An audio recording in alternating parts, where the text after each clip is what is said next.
कर्मणः सुकृतस्याहुः सात्विकम् निर्मलम् फलम् रजसस्तु फलादुःखम् अज्ञानम् तमसः फलम् सत्त्वात् सञ्जायते ज्ञानम् रजसो लोभ एव च प्रमादमोहौ तमसः भवतो ज्ञानमेव च ऊर्ध्वम् गच्छन्ति सत्त्वस्थाः मध्ये तिष्ठन्ति राजसाः जघन्यगुणवृत्तिस्थाः अधो गच्छन्ति तामसाः नान्यम् गुणेभ्यः कर्तारम् यदा द्रष्टानुपश्यति गुणेभ्यश्च परम् वेत्ति मद्भावम् सोऽधिगच्छति गुणानेतानतीत्यत्रीन् देही देहसमुद्भवान् जन्म मृत्युजरा दुःखैः विमुक्तो मृतमश्नुते।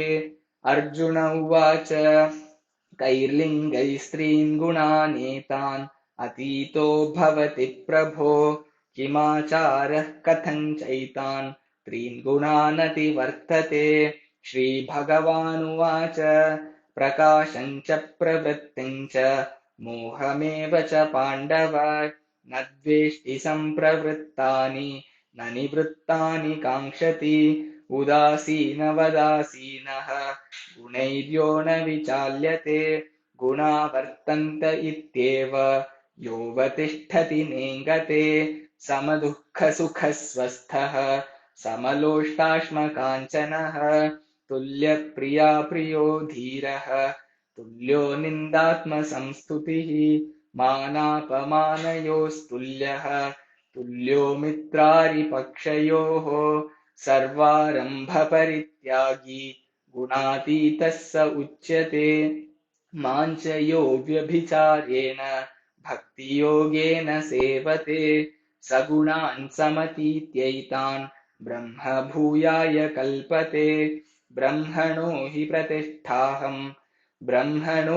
प्रतिष्ठाहम् अमृतस्याव्ययस्य च शाश्वतस्य च धर्मस्य सुखस्यैकान्तिकस्य च।